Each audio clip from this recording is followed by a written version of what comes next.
Facebook leader हैं या कोई यूनिवर्सिटी के लीडर हैं उस पर लड़ेंगे। यहाँ पे ग्राउंड पे लीडर होना चाहिए। तो छोटे छोटे वो फेसबुक पे अपनी लीडरियाँ चला रहे हैं, मैं कहूँगा फेसबुक पे लीडरियाँ नहीं चलती। उसने उस टाइम कांग्रेस को संभाला था जब यहाँ पे सारे आज़ाद साहब के साथ, जब डीपीएपी में गए, डीपीएपी में, और वो अकेला बेचारा चलता था। आज उसको बोल रहे हैं कि नहीं, इसको नहीं, आज किसी पैसे वाले को बनाएंगे। अगर कमी है तो कमी है ईमानदार लीडरों की, कमी है तो ईमानदार और दयानतदार लीडरों की जो काम करने के लिए। मरम्मत हमेशा से नज़रअंदाज था। आज अगर सबसे ज़्यादा रोड्स कहीं मिल रही है तो इसी इलाके को मिल रही है।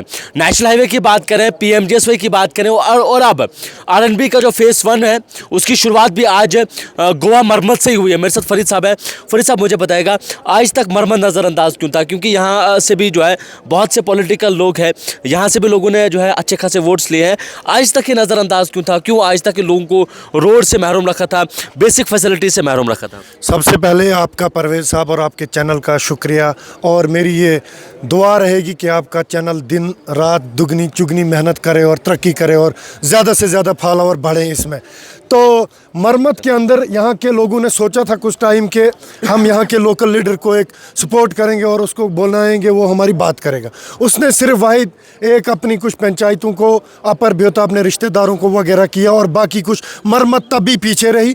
अब जब से 2024 से परिहार साहब बने हैं तो मैं अपनी तरफ से, अपनी आवाम की तरफ से ये शुक्रिया अदा कहना चाहता हूँ इनको, और शुक्रिया अदा करना चाहता हूँ कि जो लोगों की देरें ना मांगे थी, वो चाहे सोट रोड हो, बुटुंगल का रोड हो, या जिस रोड की आज इनाग्रेशन थी चुमौत से बुटुंगल वाया देरा, जिससे हमारी 4-5 पंचायतें ऊपर से जुड़ सकती हैं। हम तहसील हेडक्वार्टर पे आएंगे, हमारा थाना भी इधर है, चौकी भी इधर है, तहसील भी इधर है, बीडीओ ऑफिस भी इधर है, डिस्पेंसरी वगैरह, जो भी हमारा हेडक्वार्टर मरम्मत का दिल जो वो गोवा है। तो इस रोड से हमें ज़्यादा से ज़्यादा फ़ायदा है। बाकी रही लीडरों की बात, वो सिर्फ कुछ लीडर यहाँ पे फेसबुक लीडर हैं या कोई यूनिवर्सिटी के लीडर हैं उस पर लड़ेंगे।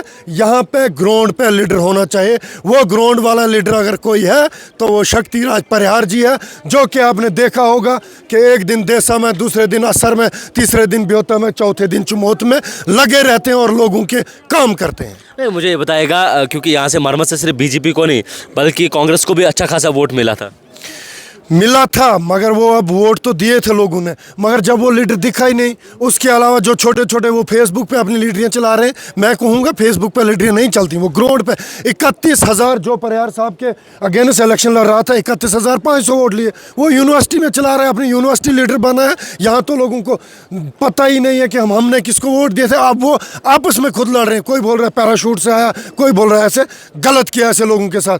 परिहार साहब ने भी इलेक्शन हारा था 2020 में डीडीसी इलेक्शन, मगर तब भी हारने के बावजूद भी लोगों के बीच रहे, तभी लोगों को इतनी प्यार है। आपने देखा किस इस्तकबाल से लोगों ने परिहार साहब को उठा के लाया। यही लोगों की दिलों की धड़कन होती है और मेहनत होती है ऐसे लीडर की जो ग्राउंड लेवल पे काम कर। अब मुझे बताइए कि कांग्रेस में वर्कर्स की अहमियत है। कुछ दिन पहले ब्लॉक प्रेसिडेंट जो एक्स यहाँ का था, वो भी जो है अपने वर्कर्स को लेकर फेसबुक पे चिल्ला रहा था। उसको लेके क्या कहेंगे? क्या इनको अपने वर्कर्स की इज्जत नहीं है जिस वजह से ये सब हो रहा है? उसमें से मैं ये भी कहूँगा कि कुछ अब हमारे साथ भी आने वाले हैं, उनको पता है कि ये भारतीय जनता पार्टी जो पूरे हिंदुस्तान में नहीं पूरे दुनिया में नंबर 1 पार्टी, और इसका डिसिप्लिन है, इसका पूरा डिसिप्लिन से चलती है।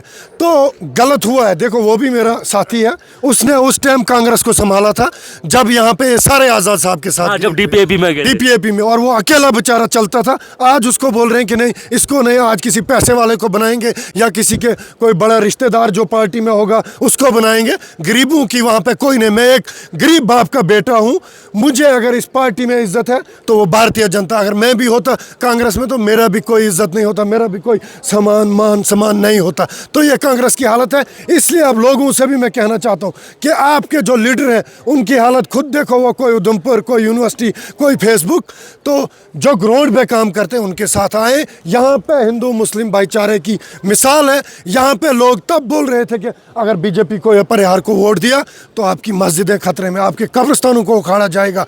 तो हम उस वक्त भी बोल, हुआ कुछ 2 साल से परिहार साहब यहाँ के एमएलए अभी हैं, अब 3 साल और हैं, अभी तक कोई भी मुसलमान बोले कि किसी का कब्रिस्तान उखाड़ा, किसी की मस्जिद को मशीन लगाया, किसी मुसलमान को बोला कि तूने वोट नहीं दिया, ऐसा बिल्कुल नहीं है। यहाँ अगर कमी है तो कमी है ईमानदार लीडरों की, कमी है तो ईमानदार और दयानतदार लीडरों की जो काम करने के लिए आएंगे। बाकी ये फराड़ी आते हैं उधर से इधर से, किसी ने किसी मुस्लिम को कुछ नहीं बोला। हम 2014 से, जब मुझे भी पता नहीं था कि परिहार साहब कहाँ का है, मैं खुद बोल रहा हूँ कि मुझे भी नहीं, तब ये बोल रहे थे कि इनको हम गुजरात पहुँचाएंगे मोदी के पास। 2014 से आज 2026 है, 12 साल हो गए मुझे इसी पार्टी में, और लास्ट इलाके में रहता हूँ ब्योता में, बाउंड्री उधमपुर के साथ मिलती है। आज तक किसी ने मेरी तरफ आंख उठा के भी नहीं देखा है। ठीक है, चलिए, आज यहाँ पर एमएलए शक्तिराज परिहार का दौरा हुआ, एक ऐसी रोड का इनॉग्रेशन हुआ जिससे कई लोगों को बहुत ज़्यादा फायदा, 5 से 6 पंचायतें और 6 से 7 हज़ार आबादी इलाके को जो है वो कनेक्ट करता है।